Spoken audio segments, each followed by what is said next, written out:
Manx Radio Sport.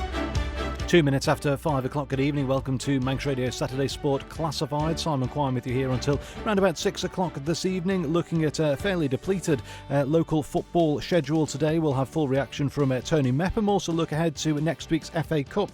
2 games in local rugby today, although only one of them a competitive match. Dave Christian joins me to look at those, and Ben Cunningham looking ahead to, or looking back at the first round of the Cup, Plate and Bowl, and we'll also have draws for all of those competitions as well. And Rob Pritchard at the Bowl bring us team news ahead of FC Isle of Man's game against Ramsbottom United this evening. That game kicking off at 6 o'clock. We should have team news from Rob in the next half an hour.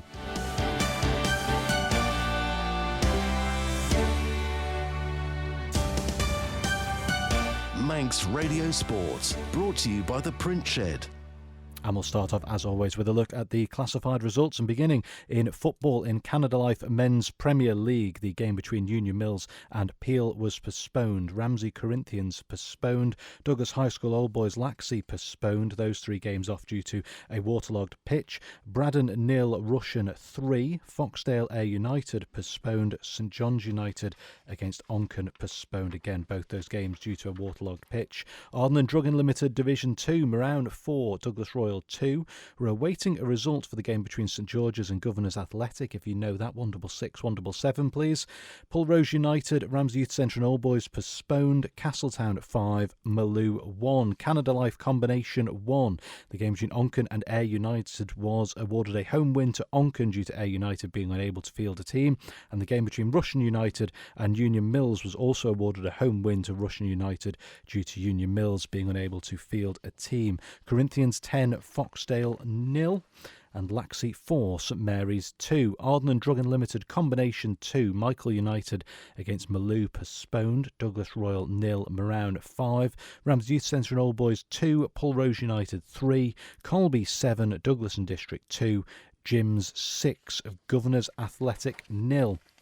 Moving on to rugby, Regional 2 Northwest, Northwich 10, Douglas 30, and a friendly game between the Northwich 3rd 15 and Douglas Celts finished Northwich 3rd 15-10, Douglas Celts 57. In hockey, Men's Cup first round, Harlequins A1, Vikings A1, Vikings A winning 4-2 on penalty flicks. Valkyries A4, Backers A8. Ladies' Cup first round, Backers A2, Valkyries A2, Valkyries A winning 3-2 on penalty flicks. Castletown B0, Castletown A6. Men's Plate first round, Valkyries B2, Ramsey A3. Ladies' Plate first round, Vikings B5, Backers C1. We're awaiting a result in the game between Ramsey A, Castletown C. That should have finished fairly recently, 166 177 if you have the details. Men's Bowl first round, Ramsey B 0, Backers C 15.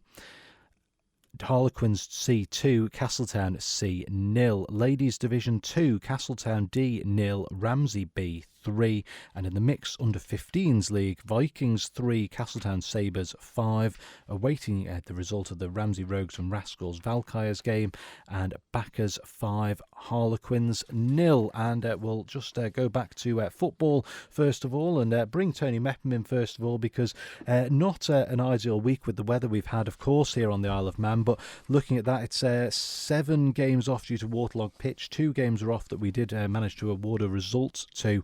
But where does this leave you in terms of fixture congestion, Tony? Because I know when we spoke a couple of weeks ago, things were stacking up. Yeah, a bit of a mess, to be honest with you, Simon. We're probably up to 100 now. And I think a couple of clubs have actually played on the pitches today and wish they hadn't, because they've cut up, and already they're making plans because they're in the FA Cup next week, but we'll bring that later on. But yeah, it's just one of those, because I think clubs are just getting fed up now because it's postponement. They just want to play football, and the players do lose interest. There's no doubt about it. And, suddenly towards the end of the season, we usually start maybe 2 weeks after the clocks go backwards, forwards, whatever it is. And this time I think we're going to have to bring it forward even sooner. But we've got some rearranged dates coming up. But yeah, it's a problem. And when you look at Division 2 as well, they play each other 3 times. But I'm halfway through, I think, that third game set of fixtures, so that's not too bad. But yeah, just be patient with us. We're trying our best to get games on, and even though the fixtures are out for next week, we'll have a little look tonight, see if we can add any from the games that were cancelled today, and try and get them numbers down. OK, only the one game in the Canada Life Men's Premier League did go ahead today, and that finished Braddon 0, Russian 3. A good chance for Russian to keep the pressure on those 3 or 4 teams just directly above them. Yeah, it is, but I think Andrew Moody, the manager, will be looking at it and thinking, we've dropped too many silly points over the last sort of few games, and today the one against Braddon, I predicted last night that it would be a tight affair, but Russian have got it right, and this is the way football can go sometimes. And Ashley Bake, centre back, got one of the goals. Matty Lamb, who has been playing for FC Alaman this year, he got a couple of goals for Russian, so they'll be happy with that. 3-0, good result for them, and they'll build on that. And they've got a cup game next week against Moran. OK, we move on to Ardland Drug and Limited Division 2, and first of all we'll start off with the game you were at, which was Moran against Douglas Royal. Before we get into the action from that, Tony, I think you owe a little fan at that game an apology for your prediction in the Leeds Arsenal game. Definitely. Ryan Kelly, if you're listening, who manages Union Mills, his son was down there. I think he's about 3 years of age, and he had a Leeds kit on. And just making conversation, as they do, just said to him, who's your team playing today? And I think he said Arsenal, and I just said, we're going to beat you. Well, I said it'd be 3-0. Well, last time I heard, I don't know what the final score is, 4-0, but I think I upset him, actually. So Ryan will probably send me a message tonight, but I was right with the score, so you can't get too upset because I predicted it, even though it's 4-0. I said 3-0, so... yeah, you knew which way it was going to go. Shame on Brody. He's a nice young lad, though, and he's proud to wear the kit, and everyone else is wearing shirt, jumpers, hats and scarves and everything, and he's there with his full football kit on. Dedicated fan. It really is. OK, good game, though, finishing Moran 4, Douglas Royal 2. Yeah, and it was a good game to watch, to be honest with you, and, in commentary I said right at the start of the game, within 15 minutes, Douglas Royal looked really sharp. They're having chances up front. Jordan Cowan going through the middle on the left-hand side, and they were very busy. Langton, it was Jacob Langton, very quick, and one of the moves, he had so much space and time. I think it was just one of them where you say, well, what am I going to do here? Where am I going to put it? And he put it wide, but it was Moran who just kept chipping away, and Conor Gilbert got one. I thought Parker, the centre-back, got a touch to it, but I was told no, it wasn't an own goal. So 1-0 it was to Moran, and then Moran got their second one, Conor Gilbert again, and 2-0 looking comfortable. But in the second half, it was totally different. I thought Douglas Royal had a great spell. Some really good young players coming through there, and you just say, stay with them. Hopefully they'll come through, and it was one of those sort of halfway there sort of younger players. Bailey Ashton, he's not that old. He got a goal, and then he got a penalty as well to pull 2 goals back for Douglas Royal. But I think it was once that Carl Hartman goal went in, and it was 3-1, then obviously Bailey's goal made it 3-2. Kerswick it was a great move down the left hand side, ball came across, and Kerswick was there to finish it off to make it 4-2, and that was it all over. So it's 3 points from around. They dropped the points last week, but I know it's Rob's favourite team. He's tipping them to sort of go up with either Colby or Castletown. And today they did them justice because they got the 3 points out of it, and they move on to a big cup game next week because they're used to playing Russian in the league, but this year playing in Division 2, and they'll be looking to see if they can get something out of that game against Russian. And just looking at Rob's prediction there, when we cast an eye on the table here, still got 4 games in hand over Colby and Castletown, and they are 15 points behind Castletown and 16 points behind Colby. So if they can win those 4 games in hand, they really are in the mix there, and I'm going to assume they've got to play both of those teams again. Yeah, it is, and it just shows that, if you stick at it and try and get the results, to go your way, and let's face it, somewhere along the line, Castletown are going to drop more points. When they look at it, they dropped points against St George's recently, and you've just got to try and win as many games as you can of the teams around you, and don't drop points off the teams down the bottom. Moran's great facility. They've got really good young players there, probably 4 or 5 newish players in this year. I know, Mike Hughes, he came in last year, but he's a really good player. And they've got people there. Conor Gilbert's in great scoring form. Defensively, Dave Reynolds is immense at the back for them, and Harry Horby in goals. That's a good team right the way through it, and if they can stay at it, they can get promoted, I think. Okay, you mentioned St George's there. We are still awaiting details of St George's. Just got that in, Simon, if you want it. I don't know what details I've got. I'll just check. But thanks to Carl Gartland, the manager, putting the information through. And St George's have won 2-0. So that's 3 wins out of 3 for them. So well done. See if we can get any goal scorers on that through. No, nothing's come through just yet. So we'll see if it'll come through later. Yeah, it's coming through now. Johnny Quirk with both goals. So Johnny got 1 in the first game against Castletown. He's just got another 2. So Johnny's in good form. And, well done to Carl, because that was the poison chalice this year, that job. Mm-hmm. And he's taken it on. He left Old Boys and he's come in. And he's got some young players coming through. And Alex Ringham, they signed him this morning. He's a good player. So he'll come into that team. And hopefully St George's can improve their league position and then build on it for next season. Okay, another dreaded postponement on the sheet in front of me. Pulverose United against Ramsey Youth Centre and Old Boys. Again, another waterlogged pitch. But one more game in Ardland Drug Limited Division 2. Finished Castletown 5, Maloo 1. Yeah, I think Maloo really fancied their chances in this game, and I thought they'd be a lot closer too. But it was near enough over and done with at half-time. 3-0 to Castletown after 45 minutes. Not too sure who scored the goals to get them in that way, but Alex Crawley certainly got a hat-trick today. So if I remember rightly, that's something like over 300 goals now he scored for Castletown in like 500 appearances. Amazing. And Ross Crawford, his score partner, he got a couple of goals as well. Haven't got Millie's goal scorer. Canada Life Combination 1. 2 games that didn't go ahead. First of all, Onchan against Ayr United was awarded a home win to Onchan, with Ayr unable to field a team. Yep. And Russian United against Junior Mills, likewise home win to Russian United, because Junior Mills were unable to field a team, which means we move on to Corinthians 10, Foxdale 0. Yeah, and Corinthians remain top of the table, which is good news for them. And I've also got a bit of a match, well, not even a match report, a comment actually, from the referee in this game, and I'd like to read it out if I can, Simon. Hi Tony, I covered your combi game today and had to make a point of going into the changing rooms afterwards to congratulate the lads, because it's the best combination football I've seen, and I've seen a lot of it. Foxdale weren't great and did make it easy, but still really talented, a lot of talented young players in there for Foxdale coming through, so well done to them. I also made a point of just explaining to Foxdale, it happens like this. You rebuild your team and then you go again. And he says what was really pleasing to him, that there was no sort of having a go at each other at Foxdale, even though they lost 10-0. They were all encouraging, and that's only good for the club, and well done. And I've noticed that in Foxdale's first team, to be honest with you, Simon. There's some really good young players coming through, a couple of lads up front, and it's all looking good for them. It's just a question of, getting them experienced and with the other players around them, and they'll build on it and hopefully get back in the Premier League. Okay, great. We move on to the final game in Combination 1, which finished Laxey 4, St Mary's 2. Yeah, and I think with this one, it was all sort of down to sort of St Mary's sort of throwing it away, because Frank Jones, when you see players like him in there, they're good goal scorer, so he got one. Therese Thompson got the other one. I have to say it because he's a friend of mine. Craig Cowan missed the penalty.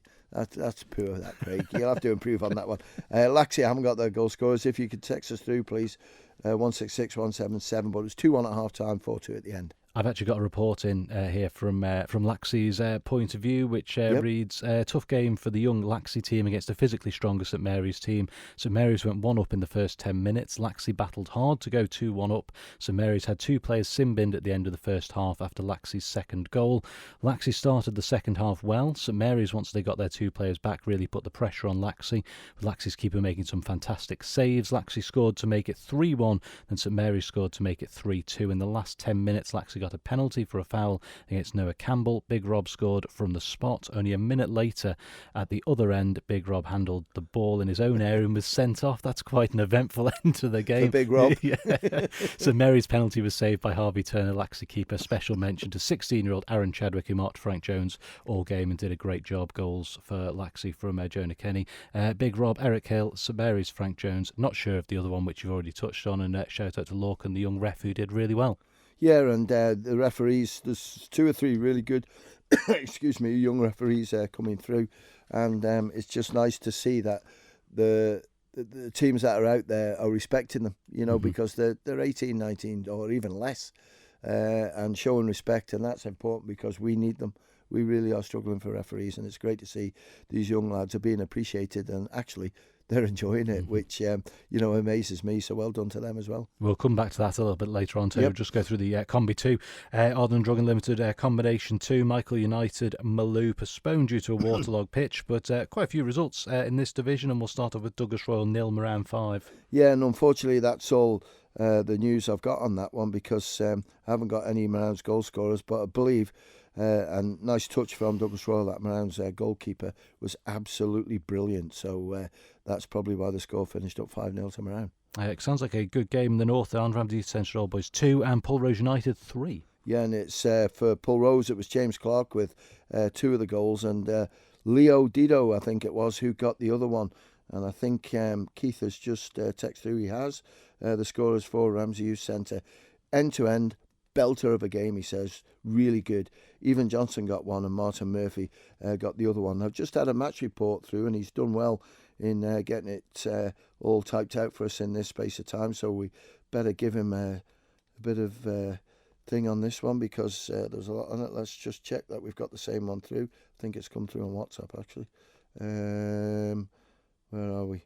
No, it hasn't come through. It's come through the other one. So we'll check on that one and try and give a report. But he gave a match report on the Moran against Douglas Royal game. And big win for Pulrose, that in terms of the table just extends their advantage at the top of Combination 2. Yeah, it does. I know they slipped up. I think it was against Athletic, but they're still up there. Douglas Athletic are going to be there or thereabouts. But there's a right good battle going in the combination leagues, and Ramsey Youth Centre today will be disappointed in just slipping away from them points. Pulrose took all 3. And speaking of action at the top of Combination 2, Colby looking to keep pace with a 7-2 win over Douglas and District. Yeah, and I think Douglas and District, we'll touch on them first. David Allen got the first goal for D&D. That's his first of the season, so well done, David. Joel Kenyuk got a goal as well, and that's his 3rd goal of the season. So the young players coming through the Douglas and District system are doing really well, but for Colby, far too strong. I mean, you see some of these names, you can understand why. You've got Jack Foden, Jason Ladd got one, Eden Ludgate got a goal, then you've got Sam Wooland, you've also got Rhys Phillips got one, and James Cordor, I think it was, who got the other one. So plenty of goals flying in. And on this one as well, I think it's Connor Keenan that refereed today. He's another young player that's taken up the whistle. It's only his 2nd game, and by all accounts, absolutely fantastic. So well done to him. And the final game for today, Jim's 6, Governors Athletic 0. Yeah, and we haven't got Jim's scorers, but again, another young referee coming through the system came in. Again, it's only his 2nd game as well. And Simon Hampson says, great to see these new referees coming through, fresh face, fresh way of refereeing, because he's learning. Absolutely brilliant. So well done, whoever it is, take a bow. I think this is really interesting, because I think it was probably about 12, 18 months ago, Tony, we were talking about referees and the recruitment drive to bring referees into the game. And ultimately what you need these referees to show up, but you also need the players to treat them with respect and make people want to do this and enjoy this. And there was was that going to be possible to do that? And certainly, like you say, bring these young 17, 18-year-olds in. It's fantastic to hear that not only are they coming in and enjoying it, but they're getting that respect from the players, from the clubs, and from the football fans around the island. Absolutely spot on, Simon. It's so important. And I don't know, I hear from Ben at times, where maybe a hockey player's misbehaved, but in football, there seems to be a lot more at the moment, the will to win. Mm-hmm. But I don't want to take that away from our sport. But what we need to do is, we're struggling big time with referees. So we want new referees to come in, young referees to come in, to learn the game, stay with the game. We've got some great middle sort of referees now are coming through, and they're going level 4s, level 5s. That's high. But these young ones, we need to come in, because they're very enthusiastic. But the older players need to show respect, and I think they realise now, because we're losing quite a few games. We've probably lost maybe 6 this season with no referees, and we keep hammering the doors at the clubs, just saying to them, listen, we're in a panic mode here. You need to be able to work with us. And hopefully it's starting to sink in, and some great reports coming through. And it has to go down to as well, the coaching of the referees, the mentoring, the referees development officer, everyone work as a team. It's not an individual effort, and hopefully they'll pick up. But there's so many good referees out there who can pass on that advice. When I look at Tommy Crowe, Colin Coole's mentoring, Kevin Maitland, if you're listening to those three guys, it can only make you a better referee, and hopefully they'll climb up the ladder, and that's what's happening. And that's, like you say there, and it does testament, or is testament, should I say, to the coaching that's going on, because referees only come in the spotlight really when they get things wrong. And, everyone makes mistakes. It's only human. And especially, a lot of these games you're running without linesmen or assistant referees, as you call them now, that, they are going to make the odd mistake. But if the better they're being coached, that's obviously going to result in less frustration from the players, and everybody is just going to have a much more enjoyable experience. Yeah, and I would hope there's another referees course coming up shortly. So they're working on the organisation of that one. But I don't see it happening much, whether it goes on behind the scenes and we don't pick up on it. But maybe some more, coaching courses, actually bringing the officials in, because they don't have linesmen, is, if they did become a linesman, like today, the game I covered, 2 linesmen and a referee, but Liam Thomas, vastly experienced, Nick Cowell, another, when I say he's, sort of flying through the system. And then you've got Peter Greenhill, who's refereeing Man United against Arsenal. When you've got people like that, then you've got to learn and listen from them and get them involved so they can pass on their skill set and maybe training down the bowl. I know it's difficult to get a venue to actually just, sort of see things. And I've had a couple of phone calls this year from referees who have actually said, I know you're not qualified in this sort of side, Tony, but is there anything that you've seen that maybe I need to alter? And actually, I'd noticed a couple of things, and I've told them, and they've actually not done it. And the next game I've watched them. So, maybe that's just what they need. They're concentrating on the game, but they need feedback as well. And as long as it's constructive feedback, they won't turn that away. They want to be as good as they can be. But that information needs to come in a direct manner, but in a nice manner, from maybe players and stuff at the end of the game. Just have a little chat with them. This is what I thought. And if they do well, let them know. Give them a bit of praise. And, it's great to see today we've had 3 top performances by young players, and none of them are all connected, so it just shows you that the system is now starting to work. Okay, we move on to next week, and it's ECAP FA Cup again next week.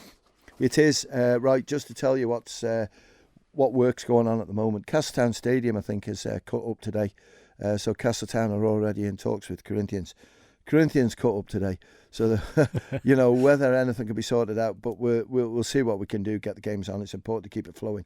Well done to Marown have already looked at their pitch. Even though it hasn't cut up, it needs a rest from the water, because this is the problem. It's not going away. When we get 2 or 3 dry days, suddenly we get an absolute pounding like we had Wednesday this week, and last night it absolutely trounced it down. And they've already consulted with Russian and just said, listen, if you want, we'll move the game down to yours, which is, the way to do. And, just get in touch with me or the FA and we'll sort it out with changes. We don't mind if you change your venue. Like today, the Foxdale game was supposed to go down to Colby. It didn't happen. And then that game was nearly so close to being on at the Bowl because Moran's pitch was nearly fit, but they played safe and came off it. So we'll work with them. We just want to get the games out of the way. And final thing, the Floodlit Cup, Peel beating Corinthians last week. That means they play each other tomorrow in the semi-finals. I thought you might bring that up, being a Peel boy. But yeah, well, I said it last night and I'll say it again. Peel hammered Corinthians last week 4-1. And all of the hard work was done in the second half for Peel, and I've seen the goals.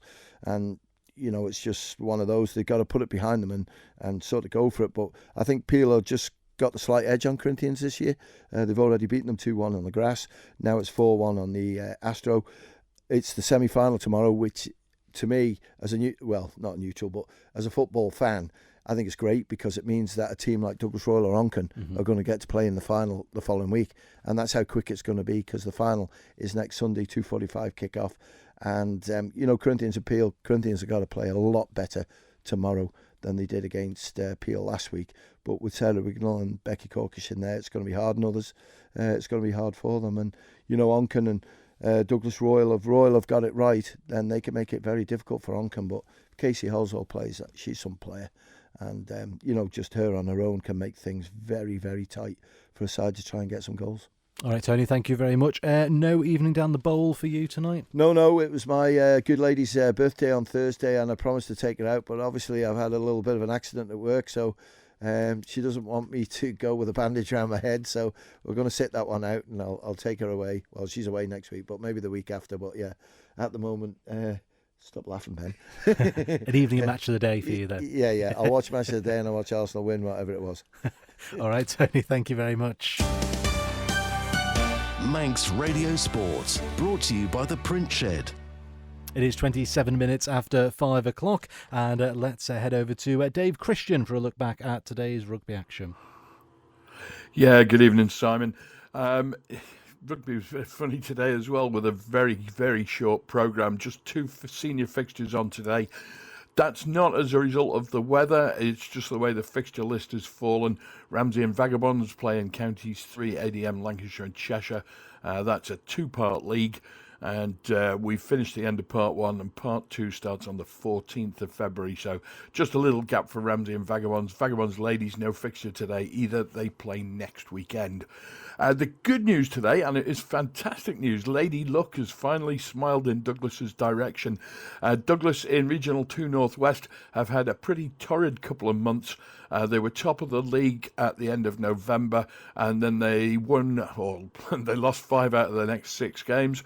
Today, finally, we're back on track.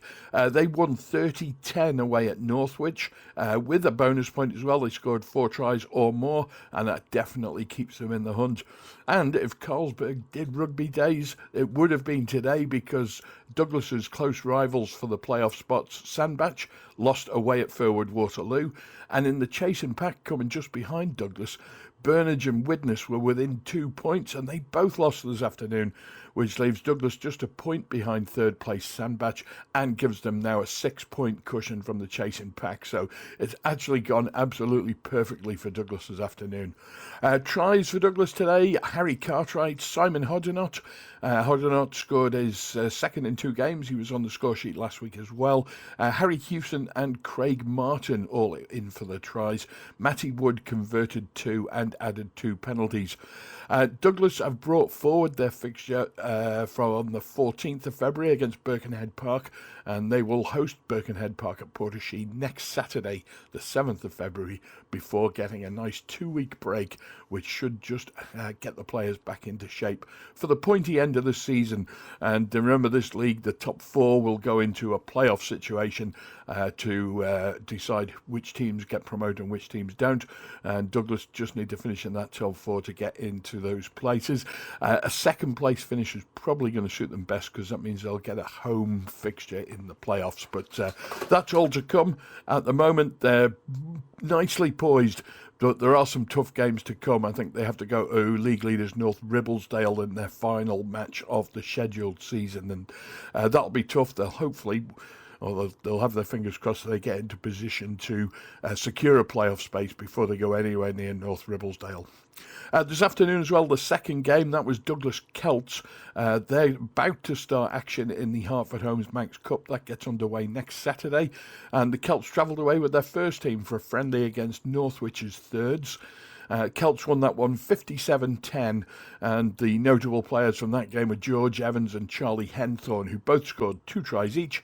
And there were also scores this afternoon from the captain, Cal Dentith, Joey Dale, Matty Clegg and Jonty Shimon. And in true friendly spirit, the players were converting their own tries. Ish is what Phil Crinkles told me. Not quite sure what that means, but congratulations to Douglas this afternoon. 2 wins for them, 1 in the friendly, but the big win and the good luck for them in Regional 2 Northwest was that 30-10 win at Northwich, and all their rivals slipping up. Simon. Manx Radio Sport, brought to you by the Pritchard. Thanks very much, Dave Christian. And that takes us on to hockey. We do have a couple of draws to do in hockey, but first of all, Ben, we'll look at the results today, and we'll start off in the Men's Cup first round. The early game between Harlequins A and Vikings A, it finished 1-1, but then penalty flicks come into play, with it being a cup game, and Vikings taking the win 4-2. Yeah, really close game, this one. I did think it was going to be a close one when I previewed this with Rob on Friday Sport last night. Ronan Sant'Anatolio got the goal for Harlequins, and then I believe within the last 2 minutes of the game, Vikings equalised to make it 1-1. with Jacob Hardings getting the goal there. And then obviously it went down to flicks, and the Vikings keeper came out on top. Harry Woods there making 2 crucial saves to give Vikings Aid the win on penalty flicks, and they go into the hat for the next round. And the second game in the Men's Cup first round to make up the semi-finals, Valkyries A against Backers A. It finished 8-4 to Backers A. Scorelines like this always fascinate me because I always wonder what the story of the game was, because this could have gone any which way, couldn't it, with a scoreline like that? And I'd love to tell you the story, but unfortunately, I've only got it from one side of the teams, and that is from Valkyries. I'm missing the 8 goal scorers from Backers A, so if you can text them through 166177. But yeah, a game of 2 halves really, from what we've been hearing, and it could have gone either way. Backers were scoring and Valkyries were scoring, and just Backers have found the extra gear to get the 8 goals to put them in the hat for the next round. For Valkyries though, it was Sam Moffat with 2, Chris Adams with 1, and Oscar Lace with 1. And then, as we say, we are missing the 8 goal scorers for Backers A. Okay, 166, 177. If you do have those details, moving on to the Ladies' Cup first round, Backers A2, Valkyries A2 again going to penalty flicks, with Valkyries A coming out on top 3-2. Yeah, great result here for Valkyries A. They're now top of the league and now into the semi-final of the Ladies' Cup. Backers A goal scorers were Sophie Hudson and Leah Meller, and then the goal scorers for Valkyries were Ellen Devereaux and Andrea Littlejohn. And one thing to note, I have seen that Valkyries A ladies have took a liking to Jason, because Jason gave them a shout out this afternoon. So I know my place. But 3-2 to Valkyries on penalty flicks. And the Ladies' Cup first round, second game, the Castletown derby. Probably the result you'd expected here. Castletown B 0, Castletown A 6. Yeah, and by the looks of it, Castletown B gave their A team a good run for their money, but it was only just 6 goals. It could have been more, but 6 goals it is. Lucy Allen with 2, Ashley Lynchen with 1, Evie Watson with 1, Sarah Farrago with 1, and Eden McCubbin with 1. Okay, we move on to the men's plate first round. Valkyries B2, Ramsey A3. Yeah, really close game this, and Ramsey A coming just out on top, and they are both, Ramsey A are top of men's Division 1, and they'll be delighted now that they've overcome potentially one of their rivals in the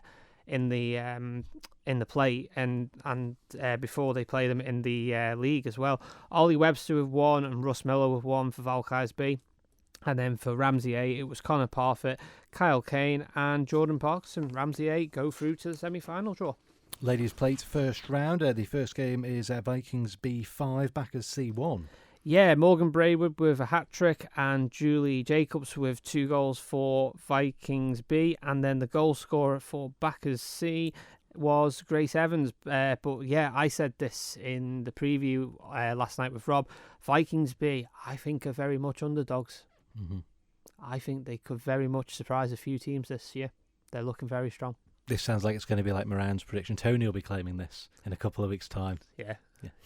Definitely, yeah. There you go. Yeah. Second game in the ladies' plate first round was a game we were missing when we did the classified results. It has since come in. We knew it would be ending around about 5 o'clock. It was Ramsey A 8, Castletown C 0. Yeah, and Castletown C have said that they had to borrow players from their ladies D team in this game. So credit to Castletown C for getting the team out against a very strong Ramsey A side. It has to be said, 8-0. Like you say, Simon. Christina Kameen with 3 goals, Victoria Garner with 1, Sarah Ball with 1, Sarah Kinraid with 1, and Jo Quine with 1. And the men's bowl first round, Ramsey B 0, Backers C 15. It sounds a very one-sided game on paper, but I understand there were some extenuating circumstances around this result. Yeah, and I do want to talk about this game. I umpired this game this morning, and Ramsey B very much could have forfeited this game due to injuries and unavailability. They were only able to field 8, and at one point they did have 9 players on the pitch. But credit to Ramsey, because they didn't forfeit the game. They played the game. They played their socks out.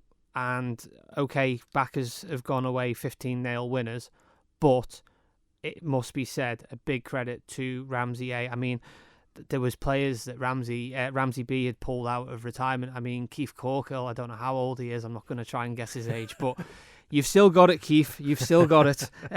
But yeah, 15-0 win for Backers C today. Dan Stevenson with 5, Christian Davis with 1, Kyle Benyon with 1, Miles Stevens with 1, Jazz Singer with 1, Dylan Honeyman with 2, and Ian Dougie were on the score sheet as well. But a big win there for Backers C. But it has to be said, credit to Ramsey B for not forfeiting the game and just going and playing and enjoying themselves.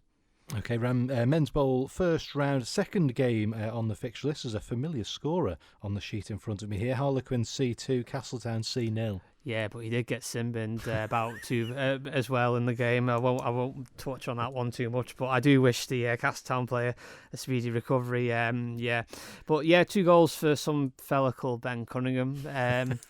Yeah, right. But yeah, it was a great game. 0-0 at half time, and it only happened in the last 5 minutes where a breakthrough came through for Harlequin C, and then a second came just before the end, giving Harlequin C the win. But credit to Castletown, it was a really good end-to-end game. It could have gone either way, but yeah, some fella called Ben Cunningham just decided to put the ball in the back of the net twice. I'm glad you managed to get that in there. Right, we'll do the draw for the Cup Plate and Bowl very shortly. We'll just first of all deal with the one league game that took place today. It was in Ladies Division 2, Castletown D, Ramsey B, and it finished 3-0 win to Ramsey B. Yeah, of course, with the Ladies Bowl going straight through to a semi-final stage, it meant that we could have a bit of a catch-up with the Ladies Division 2 because there's a couple of games need to be rescheduled because of weather conditions. So Ramsey played Castletown D today, and that was a 3-0 win to Ramsey B. Hannah Wild with 2 and Isla Rulesall with 1 for Ramsey B. And the mixed under-15s league, Vikings 3, Castletown Sabres 5. Yeah, great result this. For Castletown Sabres, it was Oscar Gazarski. Sorry if I've pronounced that wrong, I probably have. Barnaby Fivian with 1. Scarlett Crompton Harvey with 1, and Charlie Valerga with 2 goals. The goals for Vikings came from Theo Roberts with 2, and I can't read my own writing, James Baker with 1. Ramsey Rogues and Rascals against Valkers. We didn't have this before. I've had this in there. Have you got the details of this? I've got the score as Ramsey Rogues and Rascals 5, Valkyries 7. That's the same information I've got. Have you got any details? I don't have any details. I've got scorers for Ramsey, Cam Ayres with 2, Sylvie Lincoln with 2, and Jed Dixon Howells with 1. Cam Ayres, player of the match and centre mid, controlled the game up and down the pitch for 70 minutes, is the report I've had in. Great stuff there. But yeah, great. That sounds an absolute thrilling game, that. Yeah. That takes us on to the last one, which finished again in the mixed under-15s. Backers 5, Harlequins 0. Yeah, great result there for Backers. Carter Whitehead with 3 goals for Backers. Marcus Creer and Florence Edwards all on the score sheet for Backers under-15s. Okay, that is the scores and results from hockey today. I said goodbye to Tony Mepham, and I forgot he's actually hanging around to do. I've recruited him to do a draw for me. Well, a couple of draws. No escaping. So we're moving on to the semi-final draw for the Men's Cup, Ladies Cup, Men's Plate, Ladies Plate, and Men's Bowl. So Ben, I'll let you just go through exactly what it is we've got to get through here. Okay, so we've got, as you say, the Men's Cup, Ladies Cup, Men's Plate, Ladies Plate, and the Men's Bowl, all to draw the semi-finals. Obviously, we've got 4 teams now left in the running in all of the cups. So we're going to start with the Men's Cup first. I'm not going to reveal who's what number because I want to leave everyone on tenterhooks here. So Tony, when you are ready, if you want to pull out the first one. First one out is number 3. And that is Vikings A. And they will play number 2. Castletown A. Number 1. Is Backers A. Against number 4. Vikings B. So the Men's Cup draw is Vikings A against Castletown A and Backers A v Vikings B. So we're going to move on to the Ladies Cup draw now. So when you're ready, Tony. Okay. Number 3. Number 3 is Valkyries A. We'll play number 2. Harlequins A. Third one out is 1. Castletown A. Number 4. Against Vikings A. So the draw for the Ladies Cup is Valkyries A v Harlequins A and Castletown A v Vikings A. So we're going to move to the men's plate now. 4 teams in the running. So when you're ready, Tony. Number 2. Is Castletown B. Against 3. Which is Harlequins B. 4. Ramsey A. Number 1. Backers B. So the draw for the men's plate is Castletown B v Harlequins B, and then Ramsey A v Backers B. Next one is the ladies' plate. Again, 4 teams in the running. When you're ready, Tony. Number 3. Is Ramsey A. Against 2. Against 2, which is Valkyries B. 4. Is Vikings B. And number 1. Is Backers B. So the draw for the ladies' plate semi-final is Ramsey A v Valkyries B, and Vikings B against Backers B. Which just leaves one more left to do, which is the men's bowl. 4 teams in the running for this one. So when you are ready, Tony. Number 4. Is Harlequin C. We'll play 2. Backers C. Number 1. Is Backers Colts. And the final one is number 3. Against Vikings C. So the final draw there in the men's bowl for the semi-finals is Harlequin C v Backers C, and Backers Colts v Vikings C. Okay, Ben and Tony, thank you very much. Do we have fixture dates for those games yet, Ben? Off the top of my head, yes, we do, but I can't remember them. That's okay. All the details of that and indeed the dates of the fixtures over at manxradio.com. Before I let you go, Ben, I've just had the details through for the Backers scorers in that Backers A, Valkyries A game. It was Johnny Callow with 3, Tom Lothian with 2, Andy Whiting with 1, Will Wiseman with 1, and Elliot Reid with 1. Yeah, brilliant. Thank you. And apologies, Elliot. I didn't realise you were umpiring one of the later games, so I'll let you off for not getting the scorers in. Ben Cunningham, thank you very much. And Tony Mepham, thank you as well for hanging around to help with the hockey draws. It is 17 minutes away from 6 o'clock. The Ravens in action at the Bowl, and Rob Pritchard is there with team news. Good evening, Rob. Yeah, good evening, Simon. Good evening, everyone on Manx Radio AM 1368. Welcome back to our seat, if you like, under the floodlights at the Bowl ahead of this NWCFL Premier Division clash between FC Isle of Man and Ramsbottom United, with kick-off in just over 16 minutes' time. Turning to team news then, FC Isle of Man make a substantial number of changes to the side that suffered that 3-1 defeat in midweek away at Atherton Laburnum Rovers. Dropping out are Michael Williams. He, from what I'm told, picked up a knock during midweek. Jean Marquez, Will DeCandia and Lucas Watterson all drop out this time. There are more to come in because they only had 3 on the bench in midweek. FC Isle of Man, they now have a full squad of 16 available, so there are more additions than there are actual subtractions, if you like.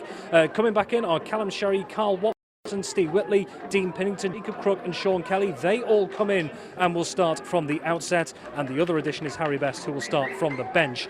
For Ramsbottom United, a very different story. Just the one change from the team that beat City of Liverpool by just that solitary goal to 0 7 days ago.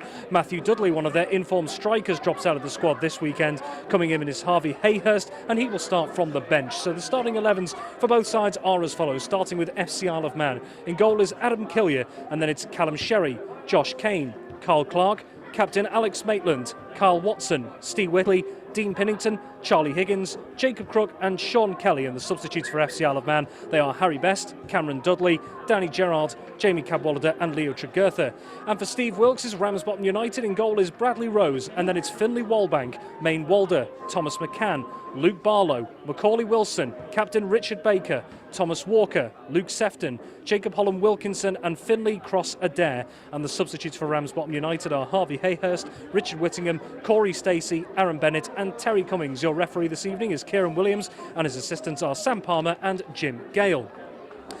Now, for both these sides, they find themselves in contrasting situations when it comes to the NWCFL Premier Division table. Turning first to FC Isle of Man in his pre-match notes in the programme this evening, FC Isle of Man's caretaker manager Rick Holden says he believes he's seen enough over the last 2 or 3 games to see his side adapting and showing more resilience. However, that's also coupled with a little bit of fragility in the squad, showing in the lack of availability that they sometimes have, particularly away from home in the last couple of weeks and when players are out with injury. However, they'll have to put those concerns aside this evening because on paper at least they have a very stern task in front of them. Ramsbottom United start the weekend third in the table. They may be 10 points started 10 points off the leaders Wythenshawe, but they have 2 games in hand on both Wythenshawe at the top and Padiham in second. They'll be further boosted by the knowledge as well that they could move up to second tonight, with Padiham losing by 3-2 at home to Atherton Laburnum Rovers. For FC Isle of Man more broadly, it's 4 defeats in the last 5, but of course they had a memorable win the last time they were on home soil here at the Bowl 7 days ago. A stunning Steve Whitley strike sealing a 3-2 win over South Liverpool, meaning that they are still 14 points clear of the relegation zone coming into this evening. How they'd like a result against the Ramsbottom United side that comprehensively beat them by 4-1 in the reverse fixture at the Harry Williams Riverside Stadium earlier in the season. With that particular fixture aside, the other meetings between these two have been pretty close. 4 of the 5 meetings in total have been won by just 1 goal. So could it be just one moment of magic from either side that sways things in either direction? Can FC Isle of Man give themselves a little bit more security than they have already towards the bottom of the table? Or can Ramsbottom United continue their aspect, if you like, their status, if you like, as maybe a dark horse for the NWCFL Premier Division title this season by taking maximum points like they did at the Bowl last season? So FC Isle of Man versus Ramsbottom United kick off at 6 p.m, so in just under 13 minutes time. Full live match commentary here on Manx Radio AM 1368 from myself and Darren Simpson from just before kick-off at 6 p.m. Rob Pritchard, thank you very much. 12 minutes away from 6, and that's it for Saturday Sport Classified this week. Thanks very much to Tony Mepham, Dave Christian, Ben Cunningham and Rob Pritchard. And don't forget that commentary of the FC Isle of Man game coming up just before 6 o'clock this evening. The programme available for you to listen to on as a podcast at manxradio.com or wherever you get your podcasts from very shortly after broadcast. And for the next few minutes, we'll hand you back to Manx Radio Gold.